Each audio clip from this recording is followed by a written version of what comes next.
K-pop demon hunters Saja Boy's breakfast meal and Huntrix meal have just dropped at McDonald's. They're calling this a battle for the fans. What do you say to that, Rumi? It's not a battle. So glad the Saja Boys could take breakfast and give our meal the rest of the day. It is an honor to share. No, it's our honor. It is our larger honor. No, really.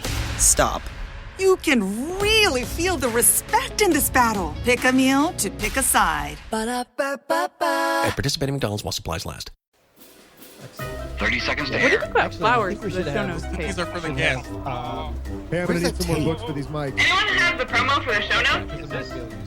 Wait, where's the Fiji water? Is this tap water? 15 seconds. Somebody get the cat. I can't drink tap Grab water. the cat. Can someone tell Joe's mom to stop vacuuming? It's not hard to find. Has anybody This seen Fiji. my hair gel? Artesian water. Natural. Quiet on the set. Live in 3, 2.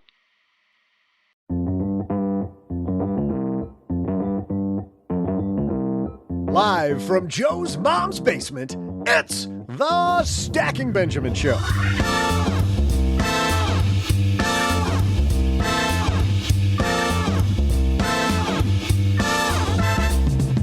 I'm Joe's mom's neighbor, Doug, and I hope you're ready to have fun today.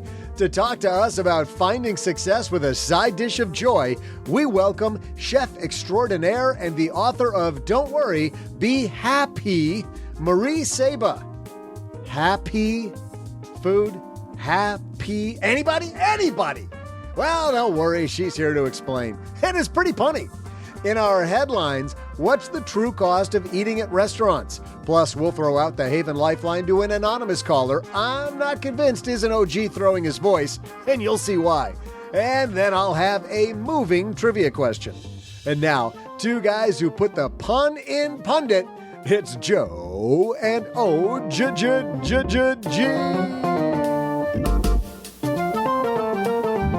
And a happy pre-Labor Day weekend to you all. I'm Joe Salsi. Hi, Average Joe Money on Twitter. Across the card table from me, getting ready for his family's Labor Day feast. It's Mr. OG. Does it kind of start already on Wednesday? Like by Thursday kickoff morning, you're like, I got a little something. I should probably kick out of here a little early, boss, right? I mean, I would hate to get anybody else sick. That's why I'm glad the Friday show is always recorded ahead of time, live all summer. We had them well recorded. So this is our Friday. So we can pregame. It's an oxymoron. The Friday show is always live, recorded early. Like, wait, what? Is it live? Is it recorded? No, the Friday show is always live, recorded early. Is this not live, recorded early? Live on tape. What? Coming to you live a week ago, recorded. It is weird, though. Delivered to you today. Recording the Friday shows on Monday. It's always weird. Happy Friday, everybody, when we're just starting our week. Recording the Friday shows the Monday before the Friday. And we're like, wait, what? Makes our head hurt. Labor Day does not make my head hurt as I get ready to feast away. But you're right. Pre-game, OG. We're going to pre-game. This is the last one until Thanksgiving, right?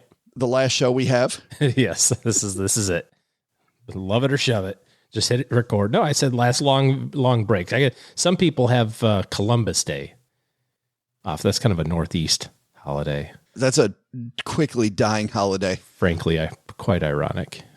But then you get like the 10-week sprint till the holidays, something like that. Is that about how far? And then we're in it. Can you believe it? No, 12 weeks. It's a solid 12. We're in it. It's phenomenal. Speaking of phenomenal, it's almost Christmas. Chef Marie Saba is here today. She has a wonderful new book out called Don't Worry, Be Happy. Happy. Like P-E-E? H-A like, and a P, like a literal vegetable P.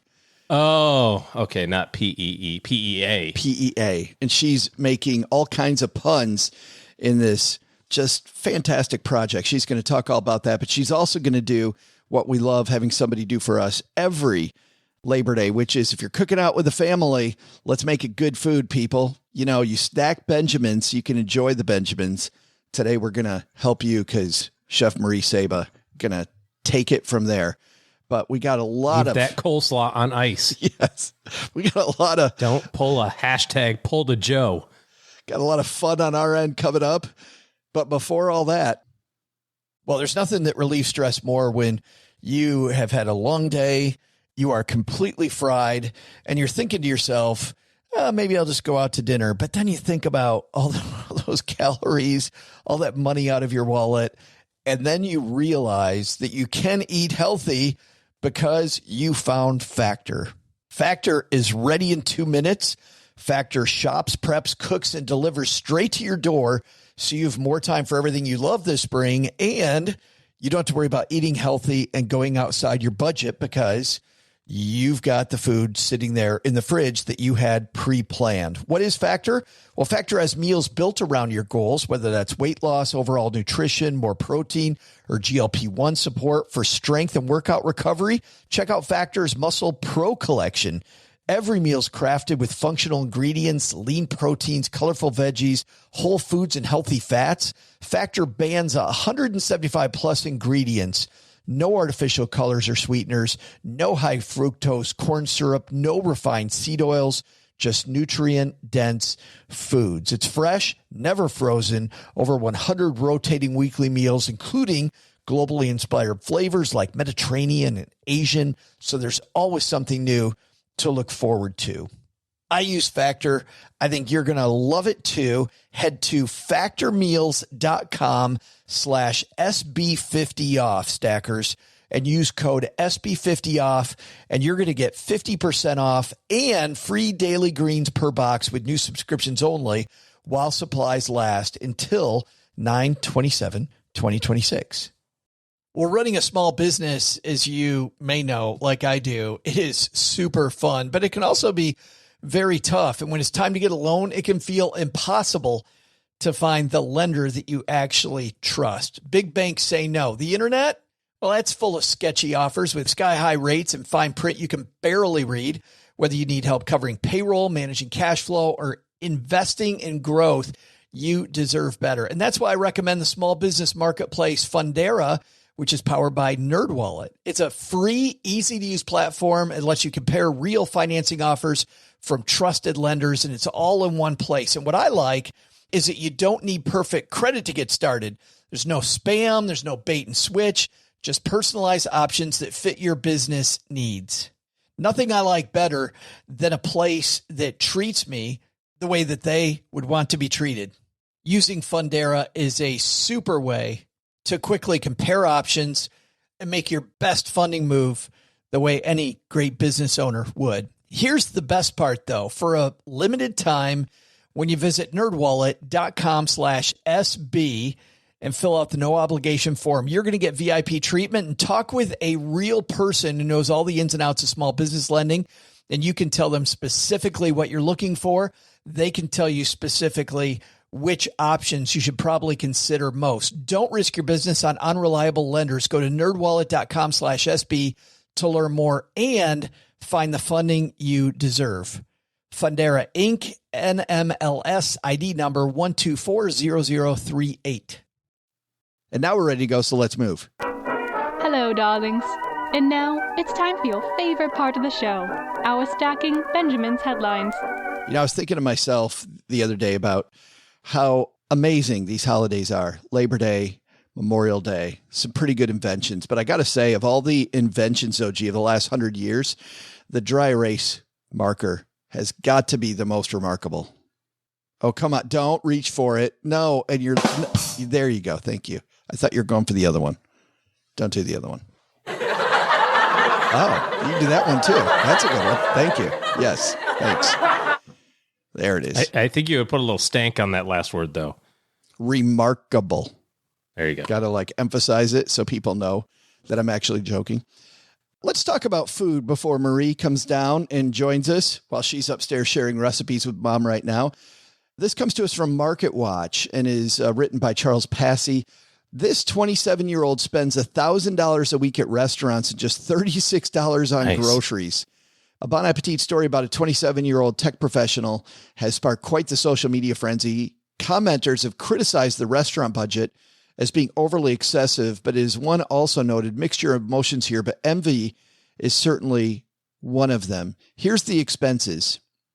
Weeks total $1,033.17 of those. Restaurant and 1,000 a week. Yeah, restaurants and cafes $996.42. Groceries $36.75. Most expensive meal, dinner for two at Shoto, $459.54.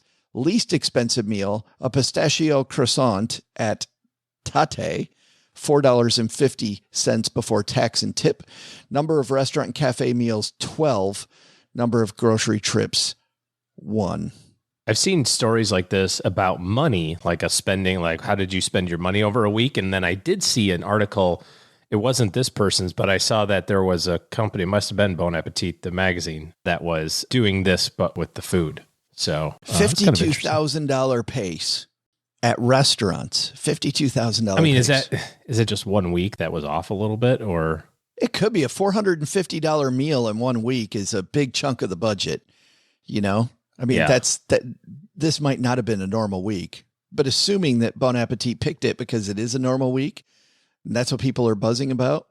That's a lot of money on food. My first thought was, I don't know what was your first thought? My first thought was, if you're spending $50,000 a year on food, you must make a lot of money. Well, it's funny that you say that, because that was almost my second thought. My first thought was, that's too much money on food. And by the way, restaurants versus eating at home, we'll get into that in a second. But then I remember that judging other people for how much money they spend on whatever they spend kind of is a road to nowhere. You know, okay, it's their money. And to your point, if this dude makes $700,000 a year, $50,000 on food, not a huge food budget. Yeah, percentage wise, of course not. I mean, you're just like a person making $70,000 spending $5,000 a year on food, right? Just drop a zero. So I think for most of us, we look at it through the prism of our experiences, right? And we look and we go, oh my goodness, I spend $1,000 a month on food. Like how could you possibly eat that much? I do agree at some point there is some sort of kind of plateau in that spending, right? You can only, take the $400 meal, for dinner. Sure, you could have that every day, right? You could go to the nice steakhouse every lunch and dinner. Would that take the fun out of it, or would that be more fun? Because my initial thought is cholesterol just skyrockets and you're dead. More butter, please. Could I have more butter? This steak isn't sizzling enough. Hold on a second, sir. We'll get you the 500-degree plate and put some more butter on it for you. That's what I need. But I mean, I know people that go out to lunch every single day for work. That's their routine, It's just like, hey, where are we going for lunch today? And you spend $20 or $30 every day going out to lunch. I know people that go out to a restaurant once a month and eat at home every other meal. So, I mean, it's really kind of what suits you and, what fits into your life. But food, transportation costs, housing expenses, those are basically the top three. And so if you're looking at your lifestyle and you're going, I'm not going in the direction that I want to go, or I feel like I'm kind of spinning my wheels, I'm making money, but I don't feel like I'm able to save it, or I'm not able to reach the goals that I want to have, it's probably one of those three things. If it's not any of those three things, then it's definitely an income problem. So we've talked about before, the greatest thing about, what we do with money and how we think about, our lives is that at the end of the day, you can always make more money. It's not easy. It's not easy to go get a second job or a third job or whatever it is. And so you can always work to increase that top line. But if you want to have a savings plan, or you want to have some financial goals that are kind of in line with where you are, what you want to accomplish over a long period of time, and you can't figure out why, I take a look at one of those three things: food, transportation, or housing. And my guess is one of those may be out of whack a little bit. Yeah, if he cuts that to just $600, no matter where he eats, goes from $1,000 to $600, $400 a week, that's a ton more savings. It's almost your entire 401k contributions for the year. Right there. But like you said, somebody that's making $1 million a year, maybe this is the only thing that this person spends any money on. Yeah.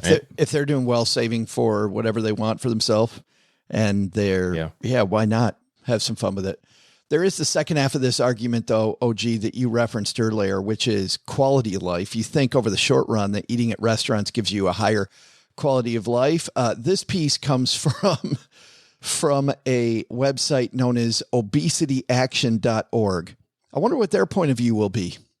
Oh, apparently they aren't big fans of eating at restaurants.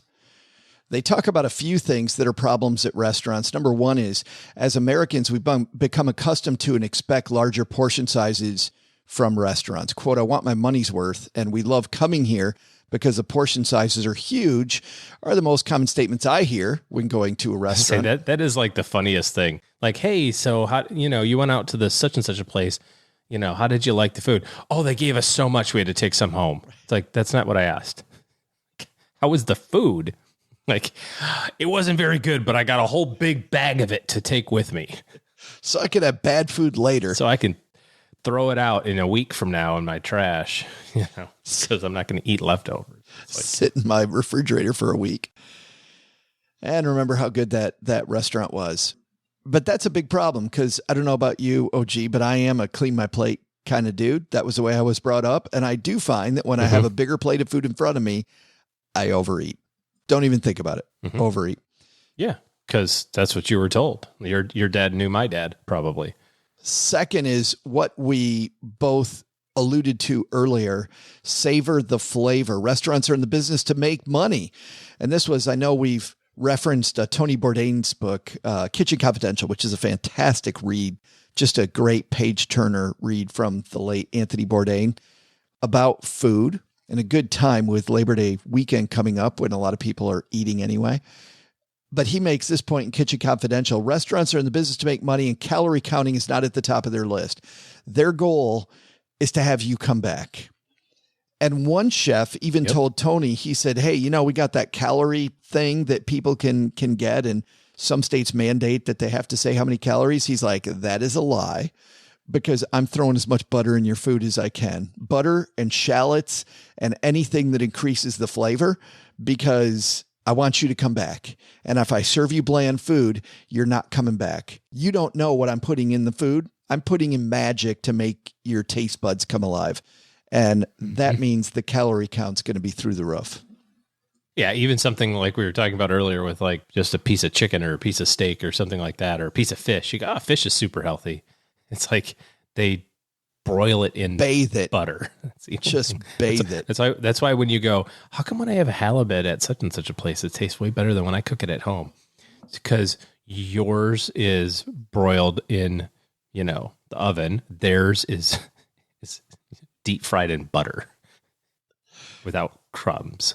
What a way to go. It's like way better. When I die, like if there is a heaven, maybe they'll just buttery halibut every day for dinner. So good. It'd be so good. The white Berry Blanc sauce. Or just get rid of the halibut and give me the butter and the sauce like every day. just want sauce and butter just in a coffee mug with no repercussions, 0 repercussions anymore because I'm dead. The last one here, and this is the one that I have a problem with, is that people talk about the time saving. Eating at a restaurant saves me time, people say.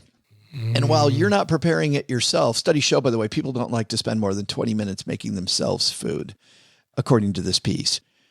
But I got to tell you, I love cooking at home.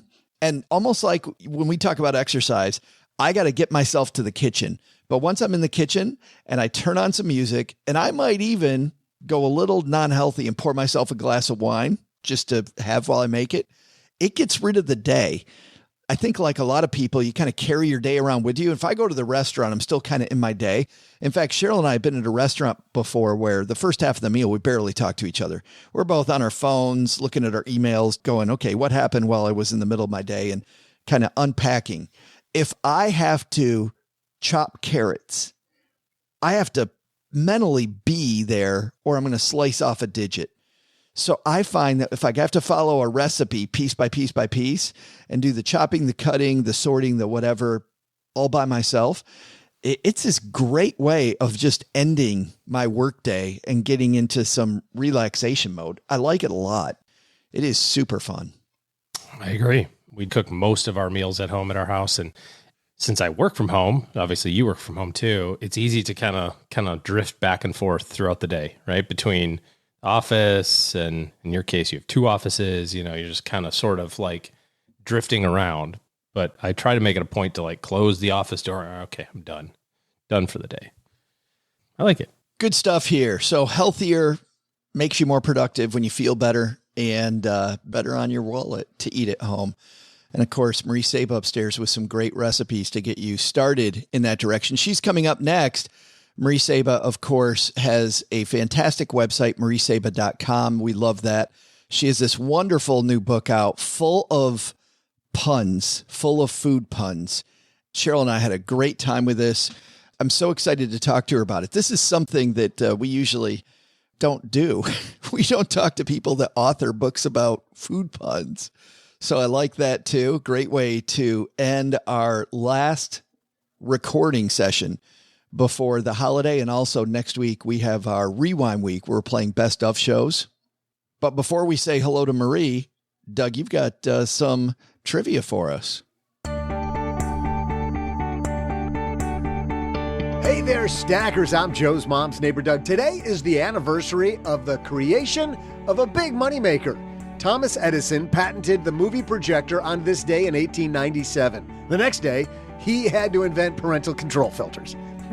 There's actually a National Museum of Cinema where you can see a projector from 1900, the shark's head prop used in Jaws, and Darth Vader's mask. You probably assumed the museum was in Hollywood because you're not as worldly as I. Why, I have been to Albuquerque. The National Museum of Cinema is actually not in the United States at all. So my question is, what country is it in? I'll be back.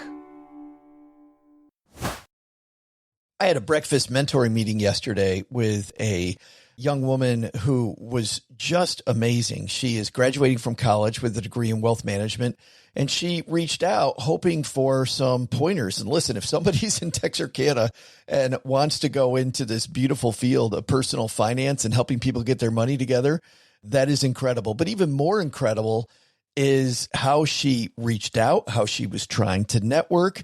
And I was having a discussion that finding the right person and avoiding the wrong person for a role, that's what can make or break an organization. And we just don't see that many qualified people. So how do you find them? Well, Indeed sponsored jobs is a boost whenever you need to find quality talent. If you're hiring, Indeed is all you need. You can stop struggling to get your job post even seen on other sites. You'll match with quality candidates with Indeed's sponsored jobs. Get matched with and hire quality candidates who can drive the results you need. Reach candidates who meet your specific criteria like skills, certifications, or location. It drives me crazy when I'm matched with all kinds of people who aren't a fit. I don't have that kind of time.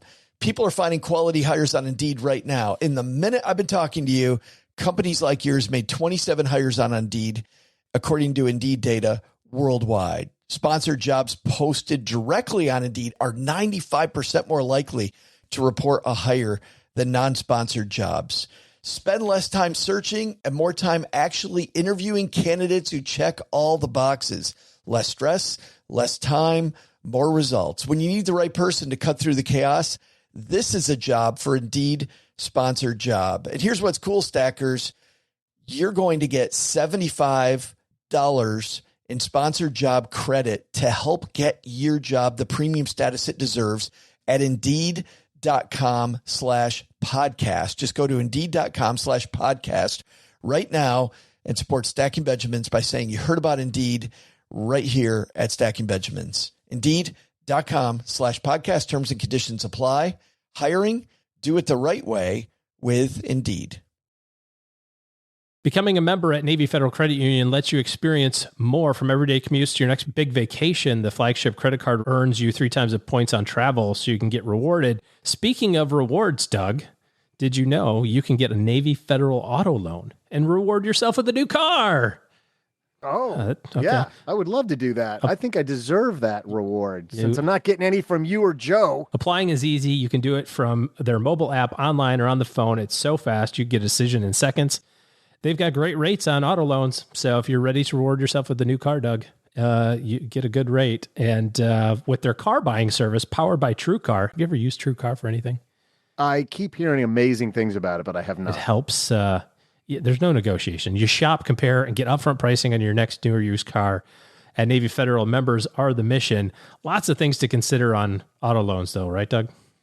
There's rates. There's whether or not the car you're going to buy still has its catalytic converter, or if it got cut out before. There's rust you got to look at, right? Is that all stuff that? Yes, I was thinking those down payments you need to be aware of, your interest rates, monthly payments. Can you afford all that stuff? Most importantly, money stuff. Money stuff. Navy Federal makes the application process easy. So check out Navy Federal. Of course, credit and collateral are subject to approval. Message and data rates could apply if you use texting. Visit NavyFederal.org for more information. And Navy Federal is insured by NCUA. You did it again. You took my parts. Why do you keep? Because I'm good at it. I understand my place now. Hey there, stackers. I'm movie popcorn critic and milk dud, Joe's mom's neighbor Doug. Sure, we Netflix and grill now, but things weren't always so easy. Movies used to have to be physical objects you could literally cut and paste. Anyone who's seen Fight Club knows that. It was Maria Adriana Prolo who had the idea for the museum, though I don't think her interests overlapped with those of Tyler Durden. So, where is the National Museum of Cinema located? Turin, Italy. Get it right? Go pop some Orville Redenbacher and charge yourself $27 for it to celebrate. And now, let's say hello to the woman who's going to help us cook better food this Labor Day weekend and maybe share a dad joke or two, Marie Saba. And on my dad's shortwave radio, it's our new friend Marie Saba here. How are you? Good. Thank you so much for having me. Well, thank you for helping us with Labor Day, because as you know, Marie, more than most people, the grocery store has gotten very expensive. It's gotten incredibly expensive. So if you can help us make things cheaper, that's going to be great. But before we get to that, I got to tell you this, and I'll just put it in Star Wars geek speak. The dad joke force in you is strong, Marie. It is so strong. Like, where did the dad joke idea come from? This whole book, Don't Worry, Be Happy, is just, it's so damn funny. Well, I do owe all my dad joke humor to my dad. He is the king of cringe, told bad jokes growing up all the time. So really, humor, I do owe that to my parents. Humor was such a big part of our household. I've got 4 brothers, and it's just joke after joke after, And so that's probably where it comes from. But these puns actually in this book, Don't Worry, Be Happy, 101 Deliciously Clever Food Puns, actually has a little bit of a different story. I'll tell you that real quick. Yeah. And then I thought we'd do just 3 or 4 of them, because there are a couple I wanted to ask you about, and we'll give people a taste of it. That sounds good. So this came about because, first of all, I'm in the kitchen all the time. I'm a chef, recipe writer, content creator. And so we're in the kitchen all the time. But this came about, I have 2 young children. And when they were in, say, first grade, we had to get 25 Valentines for their first grade class. So we went to the grocery store, looked at the Valentines there, and we did not like them. They were just they didn't connect at all to them. They didn't really get the joke. So we said, let's go home and make our own. So we went home and we had these letter cookies and we made them into puns. And this was the first one, actually. It's, I am bananas for you. Yeah. Yeah. And so real simple that first graders could understand. And then we made a few others. We are meant to be. And I like this one. I don't know if this one was one of the original ones. Yeah. I love you a waffle lot. Yes, that was in there. So they started out as Valentines, and I posted them on my Instagram. And I think within a few hours, Bon Appetit magazine emailed and said, we would love to do a story on your food Valentines. Are you doing more? And so, of course, my response was, yes, we're doing more. Yeah. And so we did more. And so that's kind of how they came about. Well, I would have thought, Marie, that I was being punked. Like one of my friends was writing me from Bon Appetit. Like I wouldn't have thought that was really happening. Like, come on, no way. Right. Well, that's how Instagram works sometimes. Someone sees you and it takes off. And this was legit. It was a legit email with the email address and the whole signature line. So, I fell for it. I'm just imagining you and your friends like sitting around, this would be my household. We're sitting around, we open up like a bottle of wine and these start flowing, right? I'm going to show people is that what happened, by the way? Well, what happens is I'll want to make a pun and I'll say, I've got to make a pun with guacamole. I don't know what to do for guac. And so I'll invite some of my husband's, real funny, smart friends over and I throw it out there and then they just start riffing. And so yes, it is that way. And there is wine or margaritas. Yes. That sounds like planning meetings for our show, by the way, where it starts off bad, not the wine, but it starts off bad and then it gets funnier as we go. So you go into movies. Yes. We've got Cherry Maguire, of course, with a cherry on top. And then the people that are in movies, we have, and I'm just going to skip and give people a little taste of this, Robert Brownie Jr., which I thought was awesome. One of my favorites, yep. Okay, so Cheryl and I, my spouse and I, Marie, we're on this trip to Dallas. We had this thing open the entire way. And then every time people come over, we're showing them this book and talking about how I'm going to be talking to you. And everybody loves this book, but there's two that we can't figure out. So if people don't want the spoiler of the next couple minutes, feel free to just fast forward, let's say 2 minutes, and we'll get through these with Marie. But they're on 2 pages next to each other. So we have... We actually had to look up what this was. I think it's Swiss chard. Mondays are Swiss chard. We can't figure it out. Mondays are chard. Mondays are hard. chard. Mondays are chard. So I guess it's the pronunciation. You say chard. Yeah, Mondays are chard. And then on the next page, we have what I think is a leek. Yes. On fleek. That is it. You've got to be a millennial to know that lingo. But that is right. I'm surprised you got, let me ask you this one. This one is very hard. I'm surprised you got this one. Oh, I'm tying for you. I'm, cause we thought it was like, I'm dying for you. I'm tying for you. No, it's, that's for folly pasta. For folly. I'm for falling for you. For falling for you. So there are some tough ones. And I'll tell you that my editor was like, we should take these out. They're too hard. And I said, no, I want some hard ones because, you want to range. You want to range. So I'm with you, Marie. I thought it made it more fun because some of them we really sat forever and we had to come back. Another easy, fun one. Great Barrier Reef.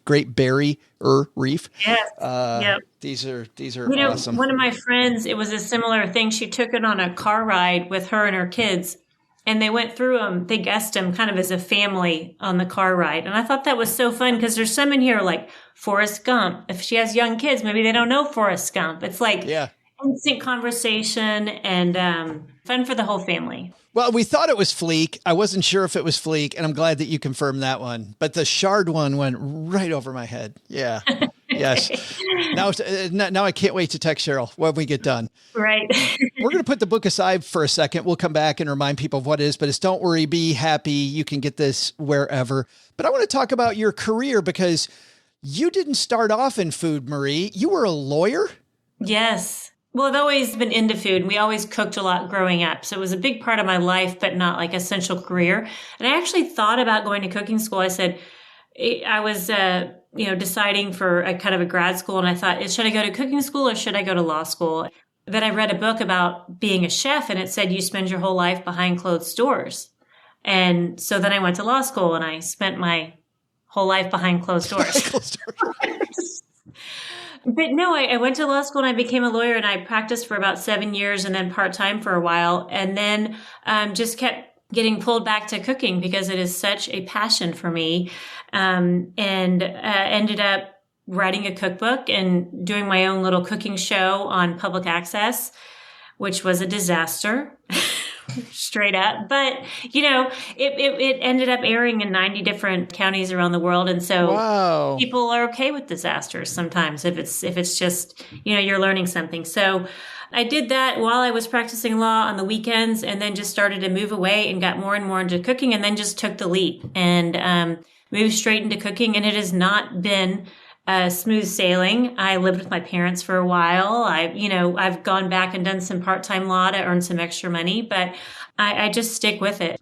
So as we were mentioning, earlier, it's like you got to kind of find your way, and there's no, even if you choose one path, you might end up somewhere else, and that is perfectly okay. And actually, it's actually made me better at what I do. I'm better as a content creator because I know how to read contracts. So it's a neat combination. How about there's another Austin friend of mine who you may know, a guy named Austin Kleon, who has a book called Steal Like an Artist, often talks about how one thing fuels another that you would never think. Like for him, playing his guitar fuels this other stuff. And I think I learned a bunch from all the crappy jobs I had growing up, right? And where I think a lot of parents don't want their kids to have crappy jobs. I think there's some power in that.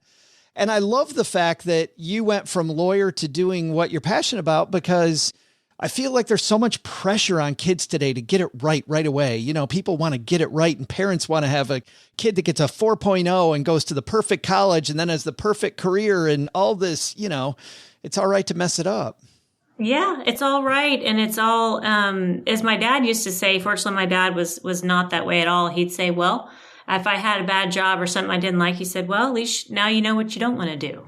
And I said, that is right. I don't want to do that anymore. And so, yeah. And, it's my husband. He's a lawyer too, but he is in a band on the side. And so even if you kind of find your way, you can still have a hobby or a passion. And that is actually so great for balance and, just your life, how fulfilled you are in life. And so fortunately, my husband has that because I think he really gets it. We kind of get each other in that way.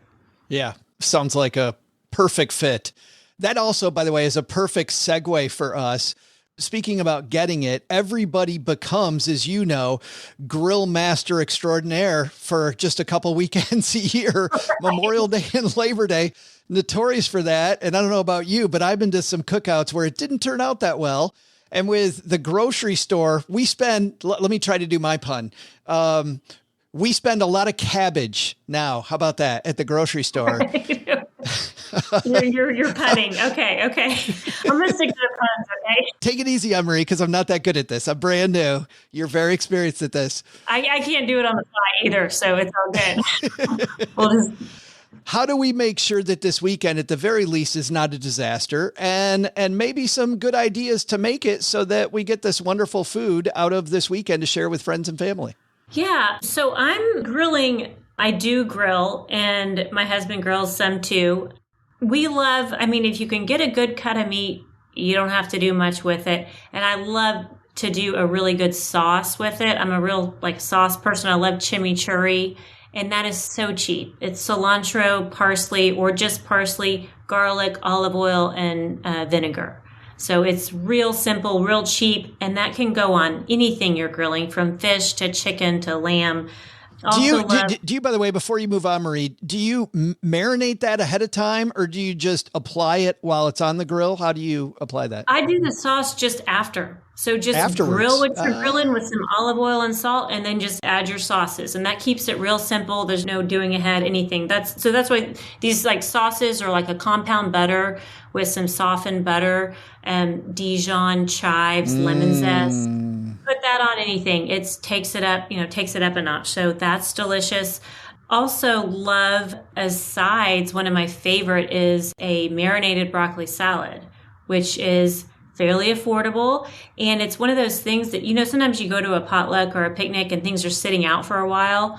Well, the marinated broccoli salad gets better the longer it sits. So great one to sit, have sitting there. And yeah. Well, everybody listening has been listening to us for a long time when you say it's been sitting out.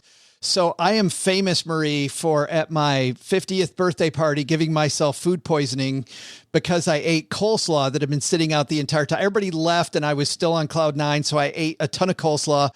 The next day I thought I had the flu. I didn't have the flu. I tried to kill myself with coleslaw. So Okay, well this is for you then. You can have a marinated broccoli salad. There's a marinated green bean salad. No mayonnaise involved.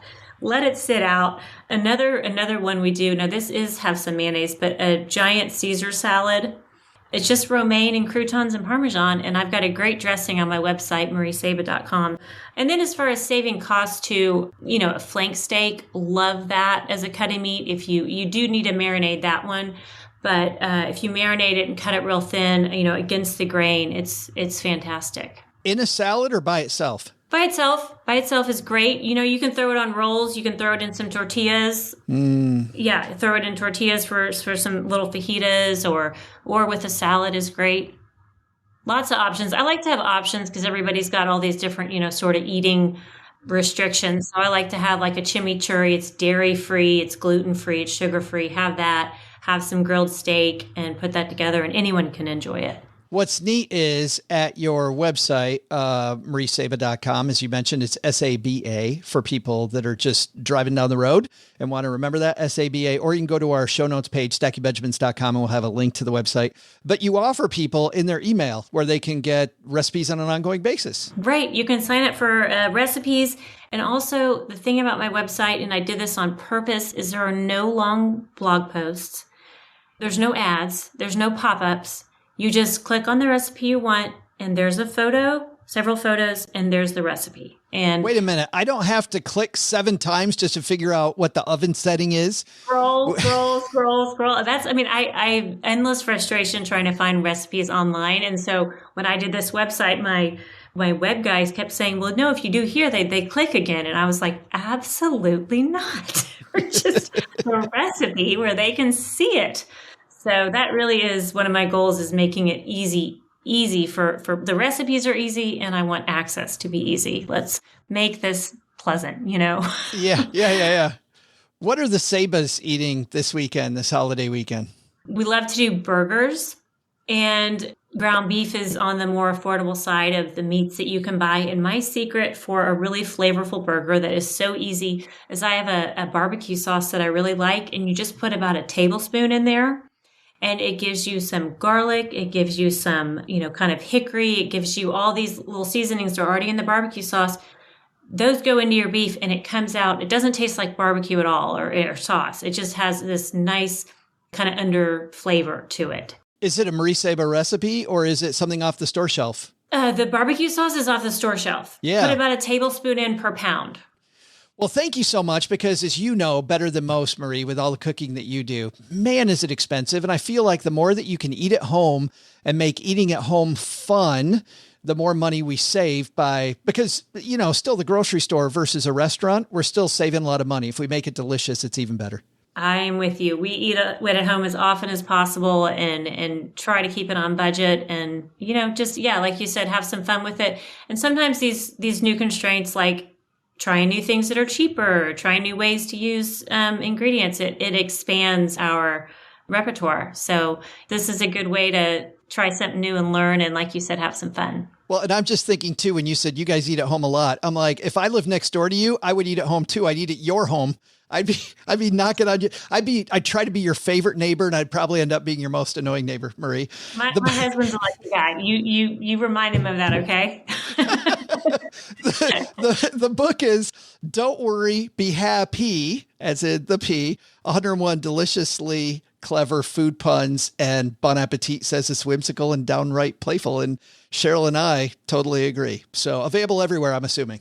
Yes, anywhere books are sold. Thank you so much, Joe. Appreciate it. Hi, I'm Derek, and when I'm not working on the hook for Joe's mom's next greatest rap album, I'm stacking Benjamins, baby. Big thanks to Marie Saba. I love the fact that this was all born from Marie and her kids' Valentines. And I love how many of the people we talk to, OG, where they do something that ends up being a little bit different one time, and they have the mental acuity to say, oh, this might be a thing. Like I could expand on this. Like, how many times have we heard somebody just kind of stumbles on some greatness? I think we do often. I don't think that this stumbling upon a good idea happens as rarely as people think. I think we all have good ideas. I think it's just some people do something with it. I mean, the integration, I found that you're either one of two things, right? You're either the person who can do all the work or the person that can think up all the work. And there's a lot of different words for this. People say, she's like, I don't do the work, so I must be the person that thinks of the work. Well, I mean, there is a little bit to that, but so some organizations call this, the visionary versus an integrator or something like that. And that's kind of that, you need to be able to have other people around you that can help turn your ideas into reality. So great that she was able to do that. And had she not had the platform in the first place, Bon Appetit magazine would not have called, would not have written or told her, hey, you should do something more with this. And she wouldn't have been on the Stacking Benjamin show. No, I mean, that's really the key to this whole thing. Great stuff. We will link to lots of food recipes, to Marie's site, to great ideas for Labor Day entertainment in our newsletter, the 201, stackingbenjamins.com/201. The show is 101. The newsletter dives deeper into all of these areas. And what a fun issue of the 201 we have coming up. We've got a great, I know I alluded to this once before. We got an amazing giveaway coming up on the 201. Okay. So one of these days you'll tell me what it is. We're gonna start giving some stuff away over there. It should be a good time. On top of all the greatness you already get. All right, time for us to take out the magnifying glass and examine closer somebody's money in our Magnify Money listener segment. This is where we help somebody magnify their money issue so they're able to focus on what's much more important. At Magnify Money, they know what's important with your money, getting higher interest rates and realizing that those brick and mortar products you use every day, not exactly best in class. Over 92% of all of the banks are ranked head to head against each other, whether they're online or brick and mortar. At magnifymoney.com. Head to stackingbenjamins.com/magnifymoney to see how you can compare, ditch, switch, and save. By the way, I don't think Magnify Money has used that slogan in a long time, and I really like it. So Joe's bringing it back.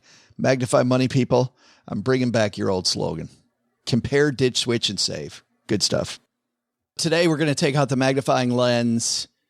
Well, some anonymous person is throwing OG a softball. Oh, nice. Hi, Joe and OG.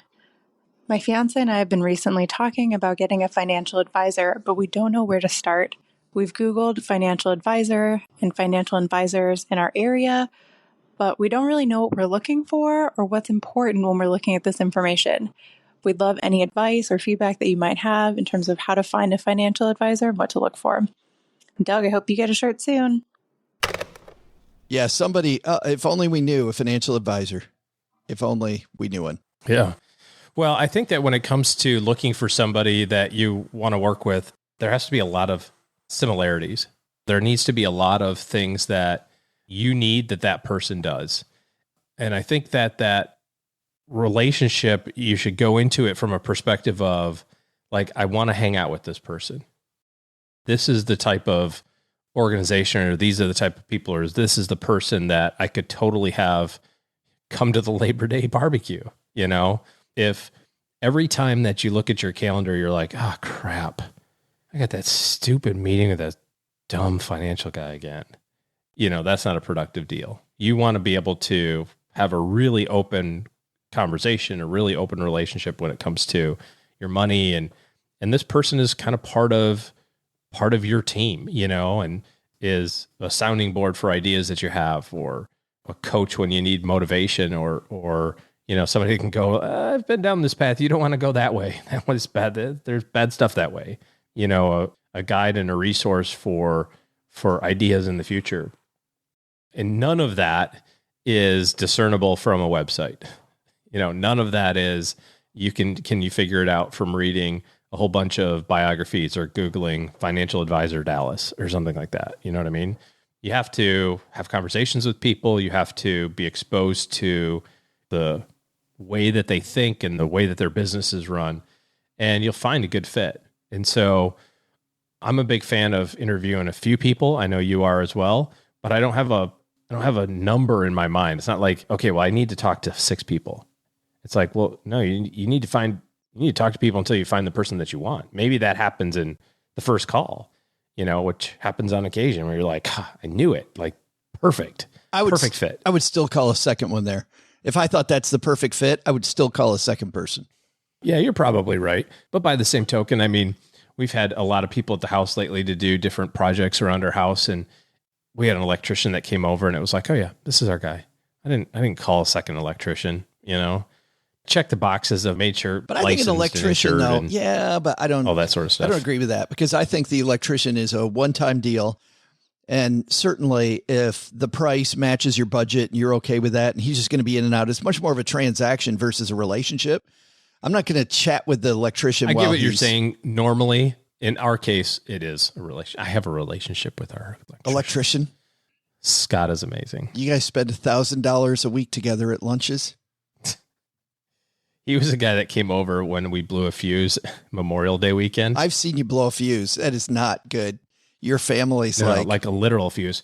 No, I don't blow fuses anymore. Anyways, he came over. I called and I said, it's Labor Day weekend. It's like, what can you tell me to do to keep this safe for the next few days? He's like, I'm in the area. I'll come by. Comes by and he goes, is that pizza right there? I'm like, yeah. Oh yeah, it's pizza. He's like, mind if I have a slice? And I'm like, no, go ahead. So he has a couple slices of pizza. He goes out to his truck, get his stuff, comes back, fixes the thing, takes him 30 seconds, to fix. And then he goes, those taps working? The beer taps. Yeah. What do you got in there? And I said, Coors Light and Dos Equis. He goes, mind if I said, hey, you're the one playing with electricity, buddy. Like, however many beers you think you need to make it not hurt. I don't care. He was the guy that's like, give me 2 slices of pizza and 3 beers. And 3 I'm good. beers. So. And I'm off to the next house to go play with their electricity. It was like Saturday at like 6:00 at night on Memorial Day weekend. I mean, that's incredible. It was awesome. So I didn't need to interview anybody else. He was our guy. There's a few things that people are screaming at their device that we need to make sure that we don't take for granted. And it's these things. You want to make sure they're a fiduciary. That's a question to ask. Do not just take their word for it. We've had stories where people will lie about that. So make sure they're fiduciary, that you can get that. See, in that's writing. the problem though. Yeah. It doesn't matter. You can put it in writing. You can say that you are. There's no way for a normal person, a consumer, to verify it or for that person to be in trouble if they're lying about it. It's a useless term that we use now. It used to have meaning. It has zero meaning anymore because you can ask the guy who's selling you popcorn, hey, are you fiduciary? Yeah, I am. Yeah, this is the best popcorn. I will popcorn. guarantee to sell you the only popcorn. I'll search all the popcorn. I'll make sure that you get the best popcorn. And what happens if he's incorrect? Nothing. And that's the same thing that happens in the financial space. Because there's so many people who have no idea. No. You open this can of worms, bro. Now you got to deal with it. There's so many people who don't know what it means, both from a professional standpoint and or they're just full of crap. And they go, well, I do the right thing. That's like being a fiduciary. I do the right thing for clients. And don't get me wrong. I think that the vast majority of people do. I also think that a lot of people misuse the word. So it's watered down. It has absolutely no meaning. You can ask no joke, you can ask the broker at Merrill. You can ask the broker at Edward Jones. You can ask the broker at Morgan Stanley, the broker at Ameriprise. And you can ask the independent guy down the street and go, are you guys all fiduciaries? I'll say yes. And 4 out of 5 of them are full of crap. So what does that mean? Does that mean that they're lying because they don't know? Is there some punitive judgment that happens as the fiduciary police show up and take the sign off the wall? Of course it doesn't. There's no recourse for not telling the truth there. So it's stupid. It's stupid. And the SEC is weak and soft and refuses to address this. And the reason that they refuse to address it is because Morgan, Merrill, Ameriprise, Edward Jones, et cetera, write big giant checks to those political action committees. Lobby hard. That make it so that they don't have to do that sort of crap. And it's, it is what it is. Happens in every industry, I'm sure. So you can ask. You need to start off with what you want as well. I think you have to go in with what am I looking for from a financial advisor? Mm-hmm. And then once you know what you're looking for, then understand how they're paid in relation to what they do, just so there's no surprises later. You don't want to be surprised going, oh, okay. So know what that relationship is. And by the way, they don't have to be in your area anymore. When you said, we looking up financial advisors in our area, like it doesn't need to be in your area. The cool thing is now, especially after COVID, so many people comfortable going online that now you've got a much wider playing field, which is good. Because there are some disturbing statistics coming out about CFPs and the fact that roughly a third of them self-report that they're going to retire in the next 10 years. And so we need a lot of people in this field. We need a lot more people. Yeah, there's roughly 90,000 CFPs. The replacement rate is not 30,000 a year at this current rate, I don't think. We got to have a lot. And then last... And to me, this is the important thing. You have to come to the relationship with a CEO mentality. And what I mean by that is you are still the captain of your ship. You still run your company. You are not abdicating the throne. And too many of my bad relationships with clients and frankly with some of my advisors, when either I abdicated or they abdicated, depending on which role I was in. When I was the advisor, if my client abdicated and just gave it all to me, nothing worked. It was horrible. You have to be in control, and your advisor makes you smarter. If you're just trying to give your financial security to somebody so you don't have to deal with it, big mistake. Huge, huge mistake. And last, there was a piece I wrote a long time ago, OG, which lots of this actually showed up and stacked in my book, which is how to identify bad advisors. And especially if you go into their office, if you meet with them in their office, you can very quickly identify who a bad advisor is. Number one, if the receptionist, and you can even do this online if you're booking the appointment with a human, if the receptionist, the person that's doing that appointment scheduling, seems disgruntled, unhappy, not fully into the customer experience, these are not that big an office. And even when they are, the biggest financial planning offices are not huge. I can tell you 9 years of being in PR for a big firm, I got to go and do a lot of financial advisory offices. The disgruntled receptionist was always disgruntled for a reason, and it came from the top. I never found somebody that was a fantastic advisor who had a crappy receptionist. It was usually a 1-to-1 ratio. So interesting. Watch out for that. Number two is if you go into their lobby, if you actually do go to the office and they're playing Kramer or Fox Business in the lobby, this is somebody who's making your pulse go up, who's maybe making your palms a little sweaty, showing you the action on the market. We don't want that. You want somebody who's got the Travel Channel on. They're helping you realize that this is a marathon, not a sprint. And that, you know what, by having a plan, we're going to make things better for your life today and tomorrow. So if there's anything, even on the website, about stock jock, about the excitement of the markets, whatever that might be, probably the wrong advisor as well. And those are two things that I still notice today. I go to some websites today, OG, and I'm like, wow, that's what you're selling? Some people are buying it, sadly. Yeah. Well, because we think that the advisor's a stock jock magician for me, and not great. And then some claims. I think it's funny, the claims that I'm going to call out a dude. Since you called out the SEC, I'm going to call out Ken Fisher, because Ken Fisher's advertising is hilarious. We get paid more when you do well, something nobody else does. No, Ken, you mean something everybody else does. Ken's advertising is, we do things where we help you get smarter about your money. Nobody else does that. That's why we're Fisher and we're better. No, Ken, every good advisor does that. Oh, those advertisements drive me crazy. Ken Fisher, your advertising is so slimy. It is so slimy. I got to take a... Must work. Got to take it. It clearly works. All right. Thanks for that question, Anonymous. We took a softball and I think we put some texture to that thing.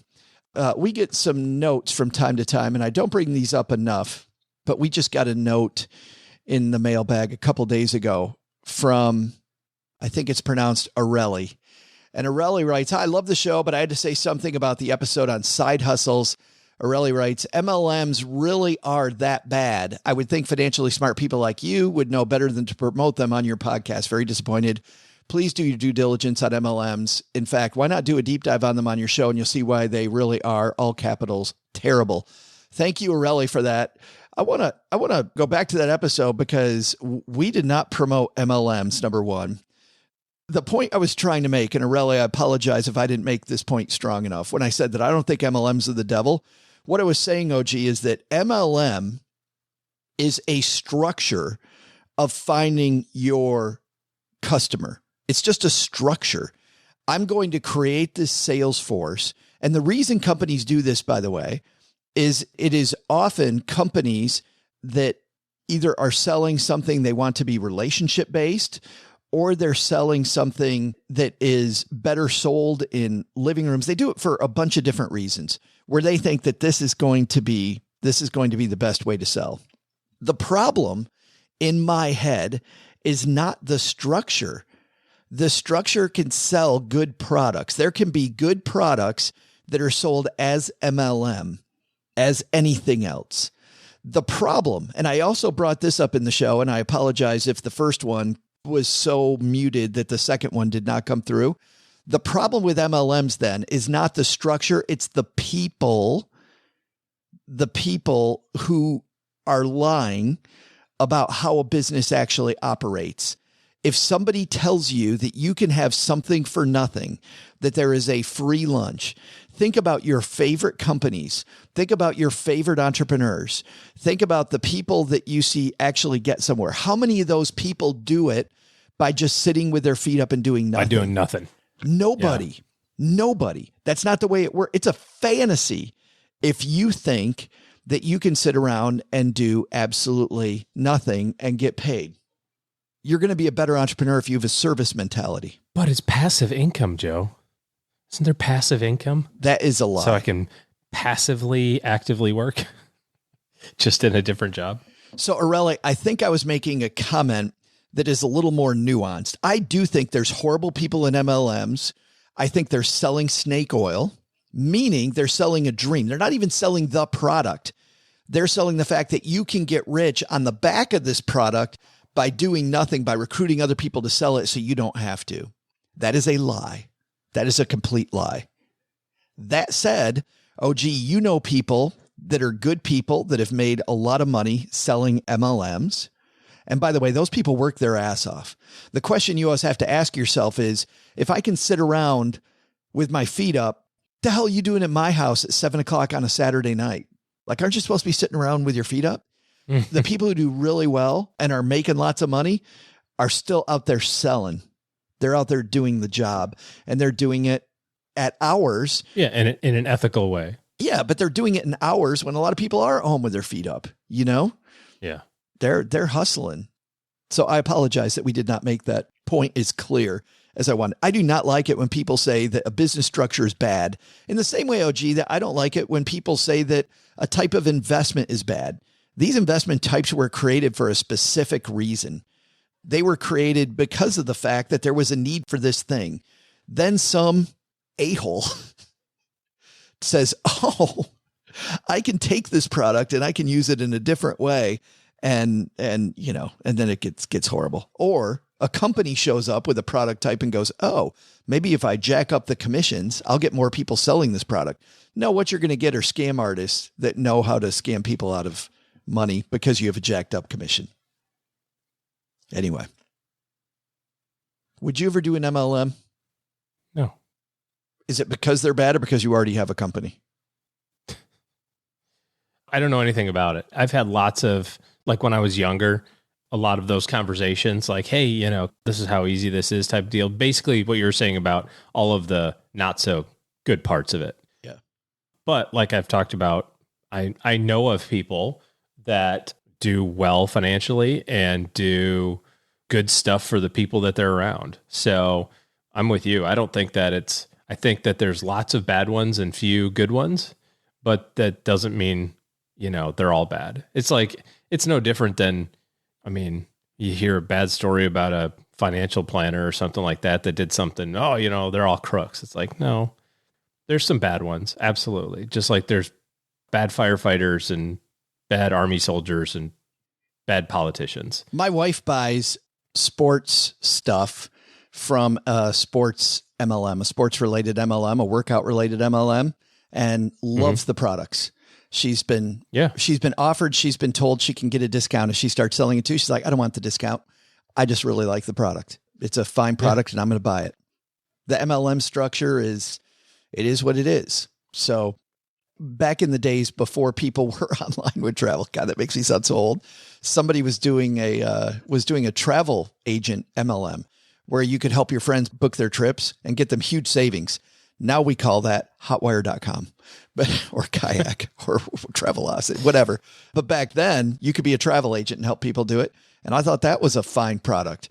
And I used somebody else's. I actually looked at getting into that one, but I decided that my career as a financial planner did not jive with that. Why is my financial planner trying to help me book my flights? you not making enough advising Private people. Office. Yeah.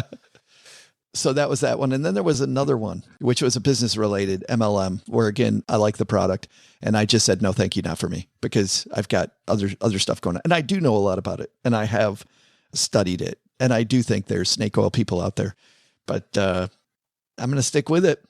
Doesn't make that business structure bad. All right. Enough of that. Thank you for that letter. If you've got a note for us, be much more like Anonymous who thinks that Doug's getting a t-shirt. You and I know the truth there. It's the website's available. He could always order one. He could. If he wants it that badly. StackyBenjamins.com/voicemail. They are nice. All right. That's going to do it for today. This is our last live recording for just over a week. Of course, Friday is a show that we recorded live going into Labor Day. This is a fun episode. So join us on Friday. Next week, the FinTurn comes in to clean up our mess here and previews the next 8 weeks with a great series of 3 best of shows. We've been doing this for 10 and a half years and we're coming up on episode 1300 of the Stacky Benjamin Show. So there's a lot of good ones to choose from. And the FinTurn does a great job of picking some of those out and replaying them for you. So enjoy a best of week next week. When we come back, got some great people coming up. Controversial figure Sam Dogan, financial samurai, is going to be on the Stacking Benjamin Show. And Ramit Sethi, maybe less controversial, from I Will Teach You to Be Rich. Bola Sukunbi from Clever Girl Finance is going to join us, and many, many more. Phil and Danielle Town are also coming up in the next 8 weeks. And I'll tell you one more, Jaspreet Singh, Minority Mindset. Can't wait to finally get Jaspreet on the show. Huge YouTube channel. I think over 1 million and people. Apparently some giveaway that I don't get to know and about. Some giveaway in the 201 that we're keeping from OG. So a great 8 weeks. And last, though, and really more important than all of that, if you're concerned about the market and the chatter around recession, OG and his team put together a free guide that shares 8 moves to make in a down market. The guide will help you plan more and panic less, no matter what the market does. So head on over to stackingbenjamins.com/guide. That's stackingbenjamins.com/guide and get this helpful free guide from OG. Thanks for that, OG. And thanks to Doug, who's walking back up to the mic. Doug, you got it from here, man. What should we have learned today? So what should we have learned today? First, take some advice from Marie Saba. Just because groceries are expensive doesn't mean you have to eat bad food this Labor Day weekend or ever. Olive going bananas for great food, and it doesn't have to cost a ton. Second, and as important, you don't have to spend $1,000 a week eating at restaurants if you begin with your budget or maybe your waistline in mind. But the big lesson? Wait, it's Netflix and chill? I always thought it was Netflix and grill. So why do they always tell me to bring the meat? God, I'm so confused.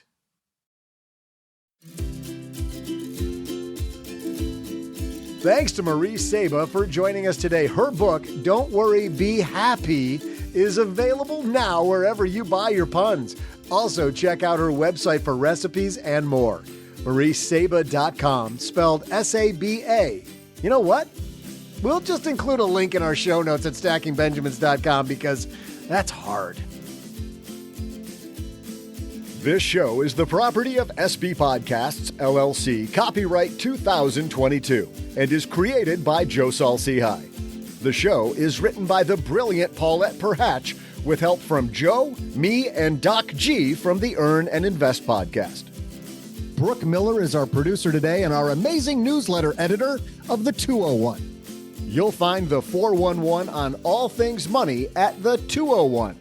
Just go to stackingbenjamins.com/201. Once we bottle up all this goodness, we ship it to our engineer, the amazing Steve Stewart. Steve helps the rest of our team sound nearly as good as I do right now. Want to chat with friends about the show later? Mom's friend Gertrude is our social media coordinator and the room mother in our Facebook group called The Basement. So, say hello when you see us posting online. Here's a weird fact. Both she and Tina Eichenberg are never in the same room at the same time. To join all the basement fun with other stackers, type stackingbenjamins.com/basement. I'm Joe's mom's neighbor, Doug, and we'll see you next time back here at the Stacking Benjamin Show. Not only should you not take advice from these dorks, don't take advice from people you don't know. This show is for entertainment purposes only. Before making any financial decisions, speak with a real financial advisor.